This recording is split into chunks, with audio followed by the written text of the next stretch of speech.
Welcome to Let's Talk It Over. With me today is Colin White of Joe Symes and The Loving Kind. And they are musicians. You've seen them, on many iterations of Monica Brinkman and my show. You have seen Colin and his partners in music, and they are fabulous. And we're going to be talking a little about the music and stuff like that today. Unfortunately, and it's really sad, Cullen, you're going to have to come back sooner again, because I know Monica, who has been having some health problems, really, really wanted to be with us today and talk with you. And yeah, I spoke to her a couple of days ago. She gets better soon. Sorry to hear that she's been ill, but I think she suggested maybe we'll do this one for now, and we'll do maybe an extension on it very, very soon with me and John. Hopefully, maybe all of us can do it and all that. So I'm game for that. Yeah. Great. Yeah. Now we've been following you guys since a long time.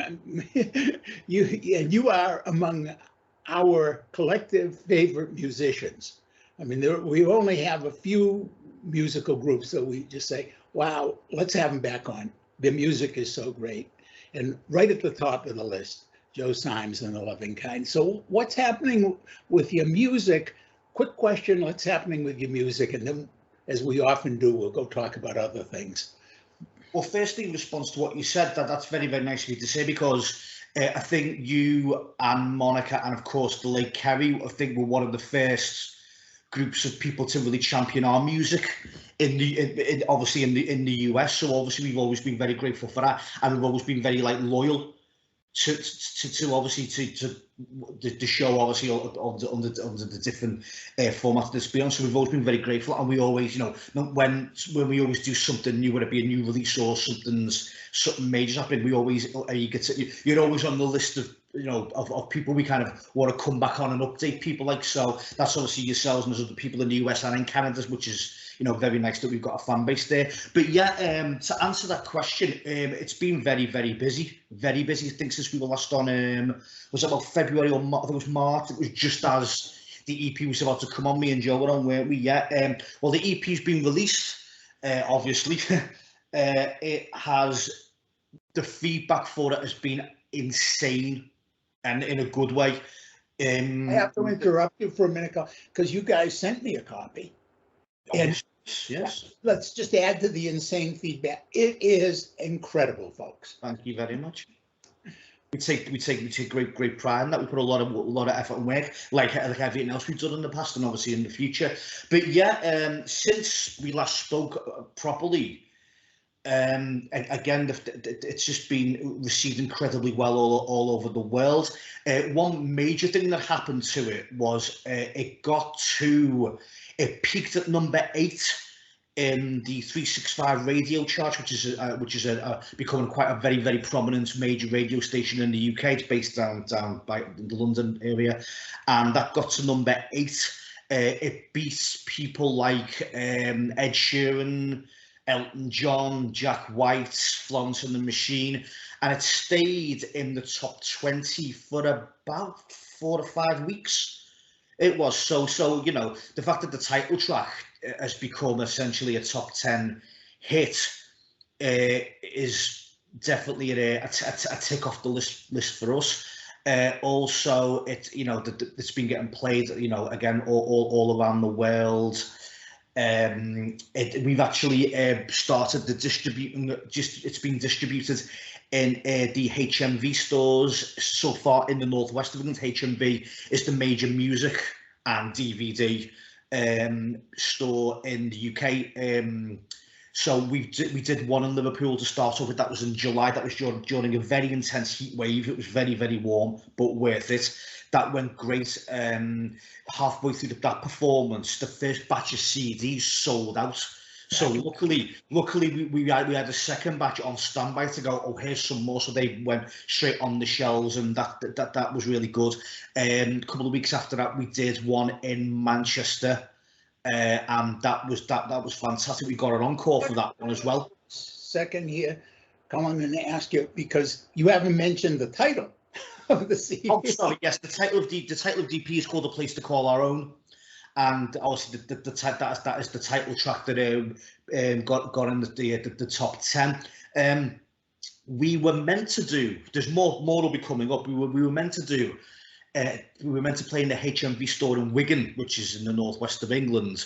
And me and a friend went down a few days before, like the other ones, to give him the copies of the CDs and some promotional posters and get some general information. And we were really looking forward to it. But unfortunately, as you probably know, the Queen died. Yeah. So, and HMV, well, now it's reverted back to its original title. HMV stands for His Majesty's Voice. So I think kind of like in respect for like, the next few days of mourning, HMV have had to postpone all in-store events up until after the Queen's funeral, which will be next week. But we have rescheduled it for November, and there's 2 more that are going to happen in October. So it can't be helped, unfortunately, but we're going to get back in there and obviously do that at a later date, and there'll be more coming after that as well as other gigs and actual venues. Interrupt you again because we're mostly a US and Canada-based show, and you're not, unfortunately, despite Monica and Kerry and my pleading with you, you guys still haven't come across the pond. You will. We're hanging in there, but we do want people to know where they can get a copy. And so we're going to have Monica, who will do the tech on this show anyway, even though we're going to have 2 things that she's going to do. And I want to tell you right now, because I know she would have told you, she's going to be adding a link on the description. So if you go down to the description, you can find that link and find the best place to order your copy in various forms, whatever form you're getting it in. And also, we're going to have, at the end of the show, a track that Joe Symes and the Loving Kind, of one of their songs. I don't know which one you're going to give us, whether it's going to be from this album or another one, but whatever you tell us to add on there, we're going to add. And yes, please play the title track from the EP. It's okay. It's released, so that's okay. Okay, because of course Monica, if she were here, would have told you all that, folks. So I'm just, I'm a good puppet. Okay. Now, Joe, one of the great things about you guys is that you are beyond your music, which again I think is fabulous music. But beyond that, you guys are really, really interesting people. And you write, Joe paints. I mean, you guys are artists. You're not just in the music art, but you're artists in more other dimensions. And of course, you have your friend Edgar Allan Poe hanging on the wall behind you, giving us inspiration. So you mentioned the Queen dying. Yeah. Poe, death. I mean, segue normal. How do you feel about the Queen dying? How do you feel about the ascension to the throne of a king? Because it's kind of been a very unusual period, I mean, she has been queen for one heck of a long time, your whole life. Mm-hmm. I remember as a kid watching her coronation. So, I mean, this is like, wow, this is a historical moment for good, bad, whatever. But, so how do you feel about it? What would you like to say? Well, before I give my answer to that, I'd just like to actually tell you that Joe actually painted that. So just to let you know, mention it, he painted that. But yeah, it's very strange because I've read about other monarchs passing away because I actually read a lot about British history. I've done for a very long time. It's kind of a hobby. But so I've read about what happened in 1952 when King George died and what the whole process of what happened there, and obviously Elizabeth came to the throne and had a coronation in 53. But obviously I've only just read about that or seen that in documentaries, but I've never actually experienced, because I'm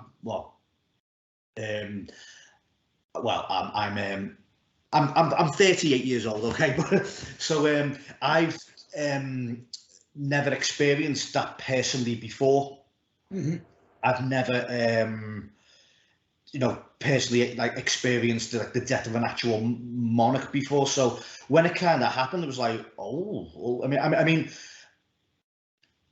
I knew that it was going to happen in my lifetime. It was, you know, because of her age, it was going to happen at some point, unfortunately. And, you know, she was 96 years old, which is, you know, that's a pretty good innings. And she was on the throne for what, 70 years. So now it's, you know, it's kind of, you've got to sort of get used to it. You know, now they're referring to, you know, Charles as the king. It's like, oh, well, we got a king again. Oh, well, that's interesting. That's a bit to get used to, because now, when you put a stamp on a letter to send away on something, it's not going to be the Queen's face anymore. It's going to be Charles's face. And if you get coins or you know, banknotes, well, it's not going to be her face anymore on the front. It's going to be his face. And we like, you know, once that turnover happens, obviously it probably might be in the next few months. Maybe obviously when they'll probably just gradually phase out those notes and bring in newer ones. You know, you probably like, you know, draw it out of a bank machine and go, oh, look at that, that's weird, isn't it? You know, you get used to it in time, but you know, it'll take some getting used to. But yeah, you know, I mean, you know, whether, you know, whatever your opinion is about the monarchy, you know, you can't deny the fact that it is a very significant and historical occasion. That it is a big deal, because that's, you know, a world event that's happened. Like, so, you know, you've seen history unfold on the TV. You know, given your interest in history, and you know, you and Joe, well, you know, really know what better, the two of you. The group is 3 people, but you and Joe are the ones that Monica and I have known for the longest time and know best. Are you guys thinking at all about perhaps writing a song for the occasion? We're not planning to, because we're in the middle of I don't think it's something we really do. That's no disrespect or anything, but it's just kind of, it's not really.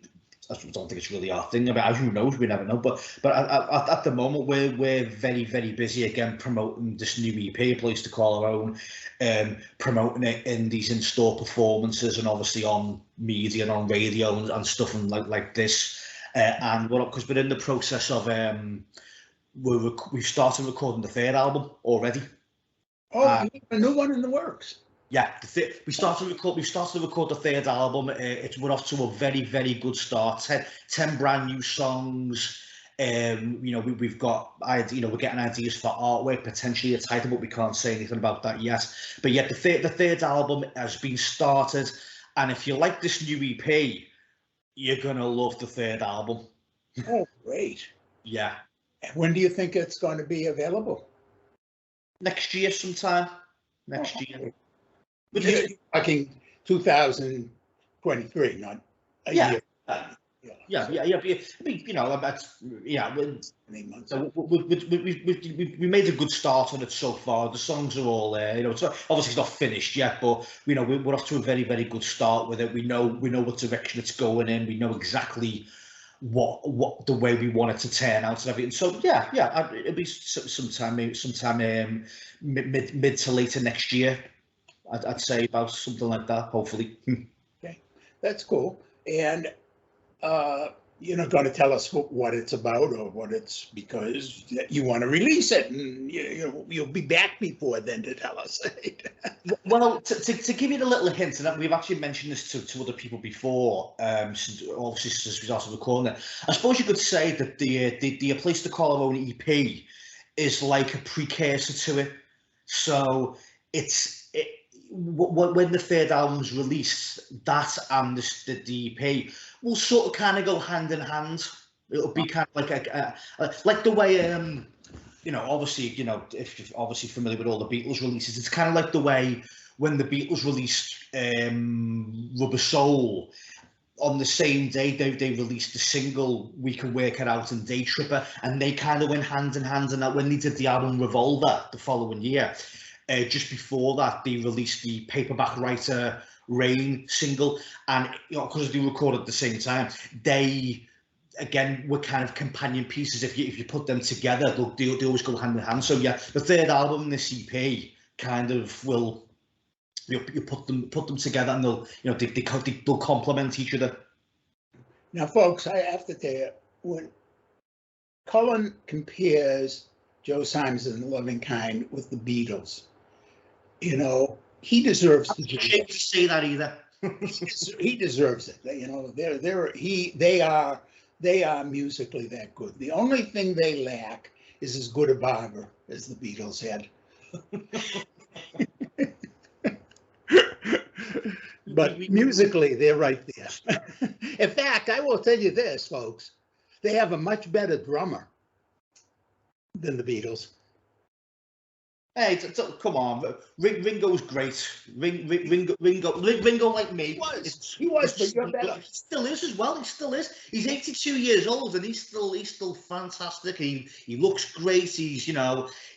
There's no sort of sense of he's getting a bit frail. He's still active. He's touring again with his all-star bands. Ringo's fantastic, and I will not have this Ringo bashing. Thank you very much. I wasn't Hey, I'm not bashing Ringo to compare you. That's not bashing Ringo. We have none of that. No.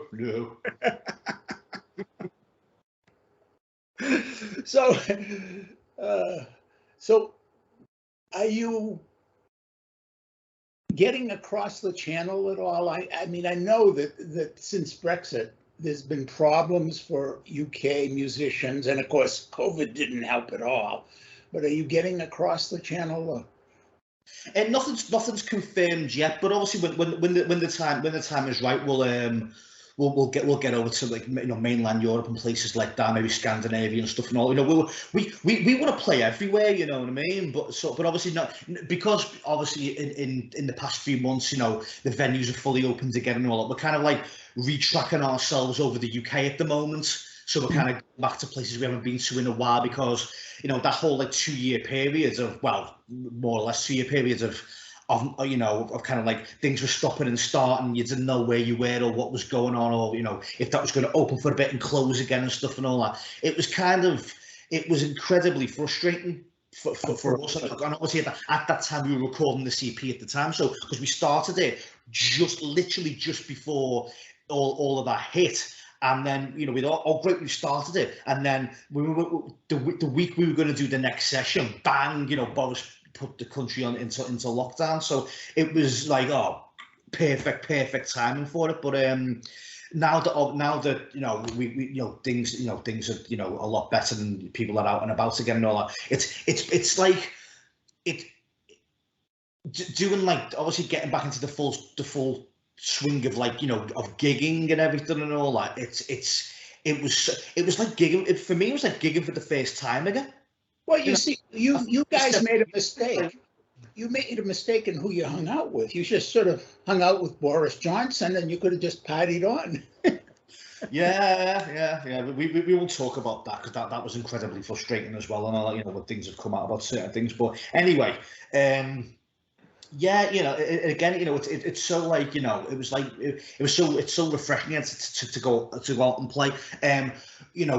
One of the great gigs that we actually did recently, we played a festival in Cheltenham, which is in the south of England. It was called the Witchwood Festival, and there was people like the Undertones and Sophie Ellis-Bextor and Deacon Blue and people like that who played that. And so it was nice to actually, the first summer of full on, performing again and all that. We played this great, fantastic festival, and the crowd was fantastic. The stage was great. That was nice to go down, and it was a very, very pleasant afternoon as well, in a nice big field, with lots of interesting people to talk to and everything. So that was nice to get, because obviously if you're in a band in summertime, like summertime, you want to play at least one outdoor festival. So we got to that one, and that was really great. And obviously now the summer's winding down, it will be looking forward to getting to a lot more next year. And obviously by that point, we might be maybe playing a couple of sneaky tracks from the next album, because this is the first time that we haven't tested any material For the new album, yeah. So all of these songs have not been performed, with the exception of the last in-store performance. Forgot about that. The last in-store performance that we played in Manchester. What in the encore we said, listen, okay, we'll play a one track off the new albums we played, so no one had ever heard it before, so it was the first time we ever did that. But all the other tracks, like full on, because the gigs that we do in store are all acoustic performances. But so this is all stuff that has not been tested on the road or anything. So essentially, once the album's completed, it'll be a case of getting into the rehearsal room and rehearsing up like these 10 brand new songs. So I have to ask, what was the response like? I mean, that store, you got this in-store event and you saying, hey, we're going to play you this song nobody's heard before. It went great. It was received very, very well. You know, I think that all our stuff received very, very well. But obviously, with the other stuff, people have heard and they're familiar with it, whether it be off our last album or the first album or this EP. That was all received very well. But no, it was received great. It was nice to play it. It was nice to play that song because obviously it was totally new. It was new for us and it was new to the people who were watching it. So it was really, really good. It was really great. And the thing about this, the second performance, is that we were playing in a section of the store where the windows were elsewhere, unlike the first one, because obviously the first one that we played in was in Liverpool. As I said before, it was during the first pretty intense heat wave that was in like late July just gone. So we're playing facing inwards to the store. Behind us is a big giant glass window. Ooh. So while we're on stage, it was like playing in a greenhouse. It was warm.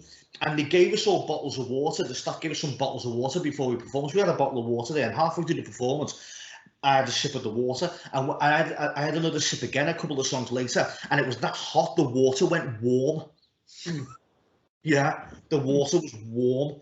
It was very hot, but it was worth it because the performance was great. You know, we like doing acoustic performances as well as, you know, full on, you know, full electric guitar performances. But it was nice to do that because when you're playing in a store, we find it a bit more suitable to play an acoustic because it's more intimate and it works out well. We've never actually done that before, playing in music stores. So that was another new experience for us to do as well, yeah. And it's been great. Monica way prefers acoustic, and I do too. But I mean, she really, I think she's going to want to hear some acoustic. Well, there'll be some acoustic guitars on some of these new songs. It won't just be fully acoustic, but there'll be like an acoustic rhythm on some of the songs, unlike the second album, because the second album, even though it was very, very catchy, it was damn heavy. It was a really heavy rocker. The second album, I think there was only one song that had an acoustic guitar on it, an acoustic rhythm. Everything else was all full on, you know, heavy drums, heavy guitar, electric guitars and bass, and it was really, really, you know, really heavy album. I mean, you know, the new album is good. You know, it's got some rockers on, but it's like the new EP. It's got that little extra dollop of pop on it, poppiness. You know, if the second album was kind of like Helter Skelter, then this album's more like Paperback Writer. Okay. To give to, you know, that's a loose comparison, you know, to like to how it is sonically and everything. But we're back in the studio, I think, in a week's time, and we're going to do more work on the new album. We're really looking forward to it. It's sounding great. It's sounding fantastic so far. And even though we've not long started it, it's the progress has been made very quickly. We can't wait for people to hear it. Well, you guys are, you know, you've been together a long time, but time, it's like a marriage. You know, you get to a certain point in a marriage and your teamwork, either you get a divorce or the marriage just suddenly becomes like teamwork. It's funny you say that, you know, because I've actually said on numerous occasions over the years, just to describe bands in general, that being in a band is like being in a platonic marriage with 2, 3, 4, however many other people are in the band. And the good thing about us is that, first and foremost, I said this to someone recently, and they said that's a lovely way of describing it. The thing about us is that first and foremost, we respect each other. You hear these horror stories about bands, and there's neglect happens in them. People don't get on. People get unappreciated, and they're in rehearsal rooms or in recording studios or on a stage with basically, and they hate each other. And I couldn't do that. I couldn't, go and essentially get to work on a craft that I love, which is music, with 2 or 3 or how many other people, for example, with people who I didn't like. And that's the thing about us. We actually like each other, and we actually work together properly. And I'm not just saying that is the honest to God truth. We get on, and if anyone has an idea, no matter what it is, if it works, it will get used. If an idea gets tried and it doesn't work, there's no hard feelings. There's no like you didn't like my idea, and I'm gonna, there's no one gets angry or anything like that. It'll be okay. It didn't work. We tried it. Let's try something else. And we'll try something else, and if that works, and then everybody's happy. So yeah, there's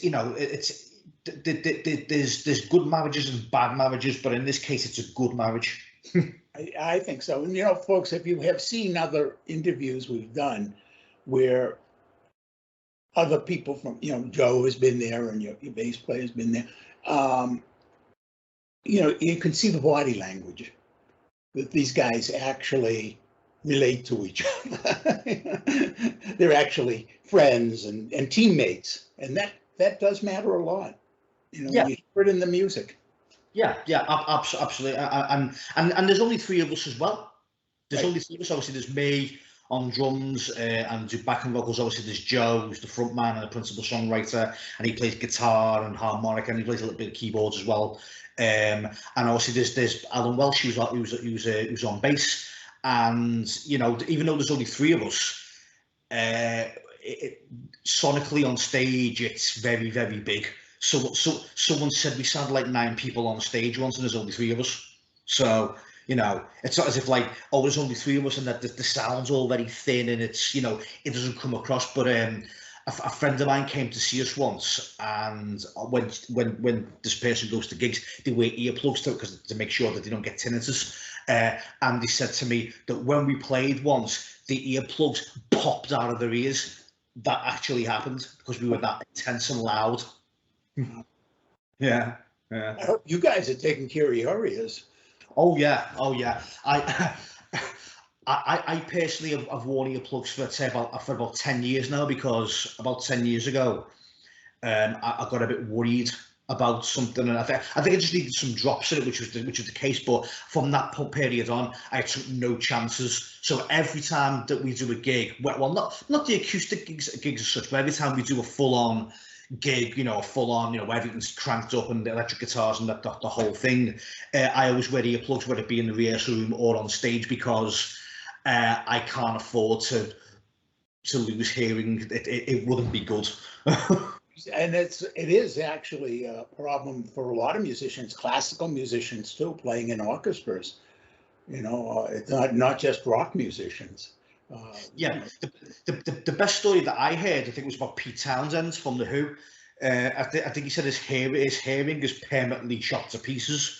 Because obviously, for years they were playing on stage with these big, high watt amps that were huge, and he was cranking everything up to 11, as the saying goes. And I think the funny story that he said one of the main causes of his hearing damage was when the Who appeared on the Smothers Brothers show in 1967. And they did I Can See for Miles and My Generation. And during My Generation, when the big ending where they're starting to smash things up and everything, what they didn't know was that Keith Moon had put, I think it was a load of cherry bombs in the bass drum. Oh no! And if you've never seen this footage, you've got to go check it out. It was their first US TV appearance as well, so people were shocked by it. And basically, towards the end and all that, the bass drum exploded. Oh wow! And He you didn't ran know. off the stage because a bit of a symbol embedded in his arm, like shrapnel. But you see him run up, the bass drum explodes. He runs off the stage, and next minute Pete Townsend's wandering around with his hair singed, and he's like that on in his ear. So he said, because he was right next to it, it went bang like that, and I think it ruptured his eardrum. And he said it was never the same after that. Yeah. Thank God.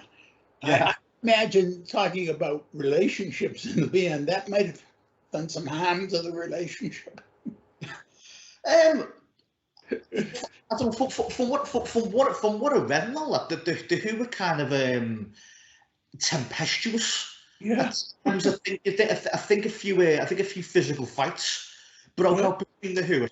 For what I mean, I think there was like that's what I read anyway and all that. But I think obviously now they're a bit older, it's different. But I think in the heyday, I think there was a few fists were swung around and all that, like, and you just read any book about the Who, you'll hear these like horror stories about them at times hating each other and everything, and calling each other horrible and everything and all that. It's quite fun. It's funny to read, but thankfully we as a band don't have to deal with that, as I just said before. Folks, you're never going to hear those kind of things with Joe Symes and the Loving Kind. You're going to hear about guys making great music, and we're out of time, but be sure to stay around for the track that Monica's going to add to the show. Monica, I wish you were here. I know Colin does too. Hope she feels better, yeah. And then after you listen to this great music, go down to the description of the show, down there where and click on that link and buy yourself a copy of, I think, a really outstanding album. I'm an old guy. I'm more a classical music person than rock. And I got to tell you, folks, these guys are good. And obviously that link is www.joesimesandthelovingkind.co.uk. The EP is called A Place to Call Our Own. It's available in CD and download form from the website, and also it's available in HMV Liverpool on CD, and FOP Manchester, which is a subsidiary of HMV, and it will be available in other HMVs over the autumn, and there'll be more news on that on our website and on our social media pages. So that's there you go. Isn't he well rehearsed? I mean, seriously, that's one of the things we love about you, Colin. You come on the show and you're prepared. You'd be amazed how many people, when we ask them for their website, they don't know it. Well, you've got to be prepared. You've got to be prepared. Otherwise, no one will know where to find you. And Facebook and Twitter and Instagram, we're all on that as well. But the website again, which is www.joesimesandthelovingkind.co.uk. There it is again. Right. Hey, folks, look for them. They are great. And Joe, Colin, tell Joe, we want you guys coming across the pond. Okay? We will in time. Be patient, and obviously we'll be back on here soon as well. Be well. Bye-bye. Thank you.